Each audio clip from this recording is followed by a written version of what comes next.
नमस्कार, स्वागत है आप सभी का हमारे YouTube चैनल क्या इफेक्ट में। मेरा नाम है अभिषेक। 3 अप्रैल को छत्तीसगढ़ के बीजापुर में नक्सलियों ने हमारे देश के 22 जवानों को शहीद कर दिया। एक बार फिर से इस घटना होने के बाद हम सब ये सोचने को विवश हो चुके हैं कि आखिर नक्सल समस्या का समाधान क्या है और आखिर ये नक्सली चाहते क्या है। तो हम आज के वीडियो में यही बताने की कोशिश करेंगे कि आखिर इस नक्सलियों की पृष्ठभूमि क्या है और भारत में आखिर इसका क्या समाधान हो सकता है और दरअसल ये किस विचारों से जो है वो पनपा है।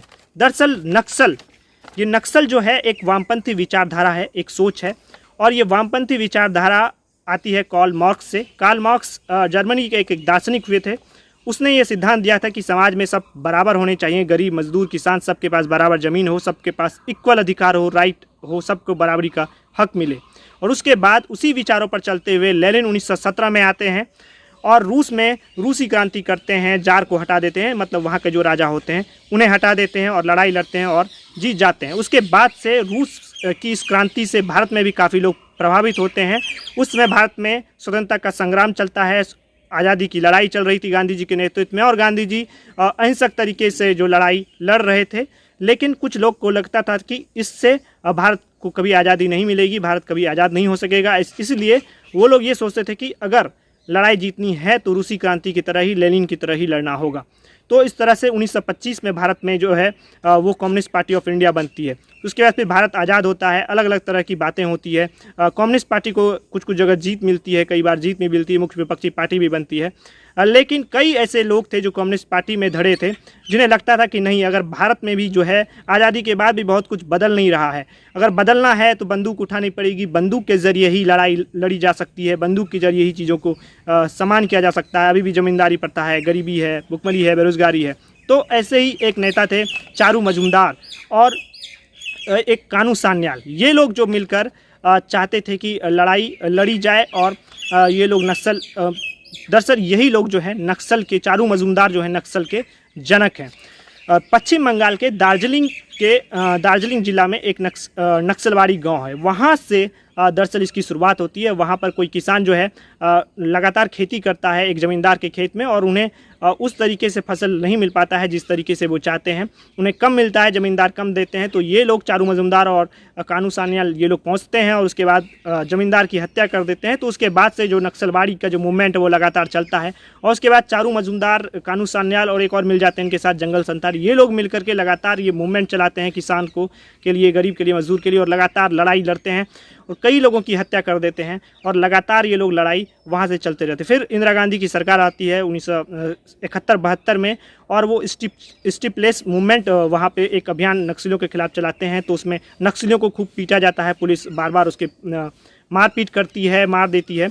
कई नक्सलियों को मारा जाता है, कईयों को गिरफ्तार किया जाता है, चारू मजूमदार को गिरफ्तार कर लिया जाता है और पुलिस कस्टडी में काफ़ी टॉर्चर के बाद उसकी जो है मौत हो जाती है चारू मजूमदार की। तो उसके बाद ये जो आंदोलन है वो धीरे धीरे ठंडा पड़ जाता है, लेकिन ये लगातार जो है वो जारी रहता है और जब जारी रहता है धीरे धीरे तरीके से, और फिर ये 2000 के बाद से जो है वो लगातार जो है बढ़ता गया। उसके बाद से कई घटनाएं ये लगातार होती रही है और इन घटनाओं में भारत के कई जवान जो लगातार शहीद होते रहे। हम आपको बताते हैं 2009 से लेकर के 2017 तक भारत के 175 जवान जो हैं इन नक्सलवादियों के हमले में शहीद हो चुके हैं।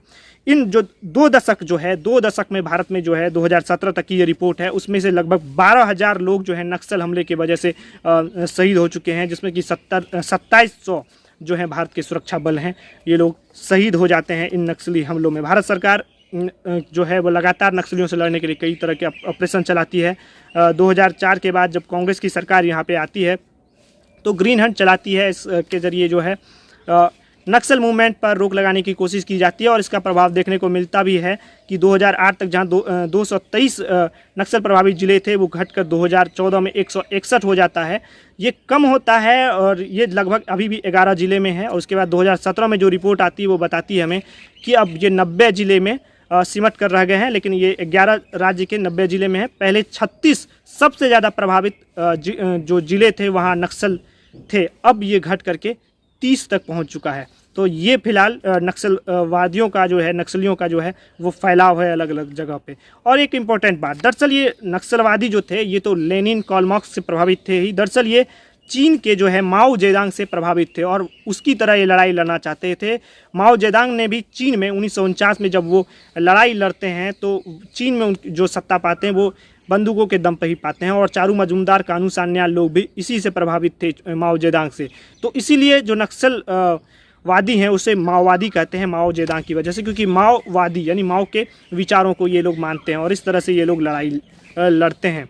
अब बात आती है, ये लोग जो हैं दरअसल सिर्फ नेताओं, भारत के सुरक्षा बलों को ही इन्होंने अटैक नहीं किया है, ये भारत के कई नेताओं को भी नक्सलवादियों ने हमला किया है। सबसे जो ज़्यादा बड़ी बात आती है, 25 मई 2013 को 30 कांग्रेसी नेता पर नक्सलवादी हमला करते हैं, जिसमें कि महेंद्र कर्मा एक कांग्रेस के छत्तीसगढ़ के एक बहुत प्रमुख नेता थे, उसकी हत्या कर देते हैं और बहुत ही गलत तरीके से उन्हें नक्सली मारते हैं।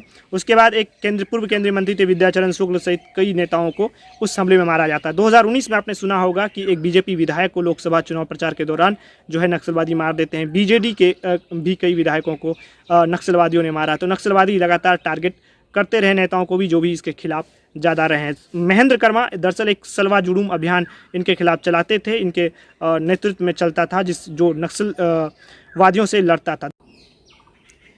अब बात आती है कि आखिर नक्सलवादी समस्या का समाधान क्या है, आखिर वो क्या तरीके हो सकते हैं जो नक्सलवादियों की कमर तोड़ के रख सकते हैं। सबसे पहला तरीका ये है कि इनसे बातचीत किया जाए, यानी नक्सलवादियों से बातचीत किया जाए। बातचीत के ज़रिए ही भारत की सरकारों ने नॉर्थ ईस्ट में जहां उग्रवादी थे वहां लगातार बातचीत के जरिए ही इस समस्या का समाधान किया, और जो लोग बातचीत को नहीं माने उसके खिलाफ भारत सरकार, भारत की सेना लगातार उससे लड़ती रही और उन लोगों को निपटाती रही। और हाल में अभी असम में बोडो उग्रवादियों से भी भारत सरकार का समझौता हो गया। तो इसी तरह से नक्सलवादी के जो तमाम गुट हैं या जो भी नक्सलवादी का संगठन है उससे बातचीत किया जाए, और जो संगठन राजी ना हो बात करने के लिए उसके खिलाफ लगातार लड़ाई जारी रखा जाए। और जो भी नक्सली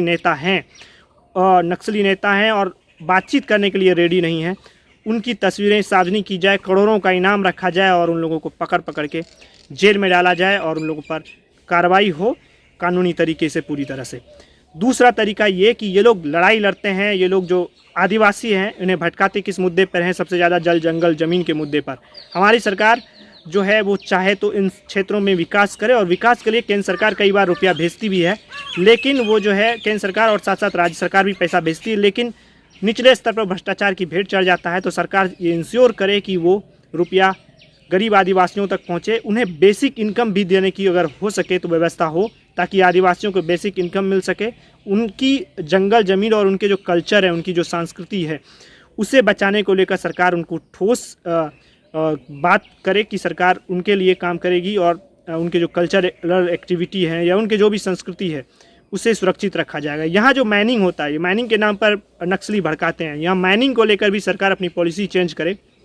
अगर सरकार माइनिंग करती है, ज़रूरी है करना, तो वहाँ पर सरकार उस प्राइवेट कंपनी को ये कहे कि वो जो भी उसके अगल बगल के गाँव हैं वहाँ पर आदिवासियों के बच्चे की पढ़ने, खाने और जो उनकी जो स्वास्थ्य की जो व्यवस्था है वो करे, प्राइवेट कंपनी करे, और सरकार वहाँ पर स्कूल, हॉस्पिटल्स ये इंश्योर करे ताकि वहाँ के लोगों को सब कुछ मिले। और जो लोग सरेंडर करते, जो नक्सली सरेंडर करते हैं, उन्हें नौकरियां जब दी जाती है तो वो दरअसल उन्हें फिर से पुलिस बना दिया जाता है और नक्सलियों से लड़ने के लिए भेज दिया जाता है। तो सरकार ऐसा ना करे कि उन्हें फिर से पुलिस में शामिल कर दिया जाए और फिर नक्सलियों से लड़ने के लिए भेज दिया जाए। वो सरेंडर करते हैं, बंदूक छोड़ते हैं, तो उन्हें कोई और नौकरी दी जाए ताकि वो अपनी ज़िंदगी शांतिपूर्ण तरीके से रह सकें, क्योंकि वो बंदूक छोड़ते ही इसलिए हैं कि वो शांति से रह सकें। सरकार इन कदमों पर जो है वो काम कर सकती है, क्योंकि भारत सरकार कई जो इस तरह की जो घटनाएं हुई हैं भारत में, कई इस तरह के नक्सलवाद या उग्रवाद, इन सब से निपटने के लेकर भारत सरकार ने समय समय पर ठोस नीति के तहत इन सारे विद्रोह को कुचला भी है। तो इन्हें भी कुचलना है तो सरकार को ऐसे कोई बोल्ड स्टेप्स लेने होंगे, और ये अलग अलग स्टेज में होंगे। ऐसा कुछ क्लियर नहीं है कि हाँ ये स्टेप ले लो तो ये सब कुछ खत्म हो जाएगा, ऐसा कभी हो नहीं सकता। आप क्या सोचते हैं इस पूरे मसले पर, ज़रूर कमेंट करिएगा। अगर आपको हमारा वीडियो अच्छा लगे तो हमारे YouTube चैनल को सब्सक्राइब कर दीजिए और बेल आइकन को प्रेस कर दीजिए। बहुत बहुत धन्यवाद।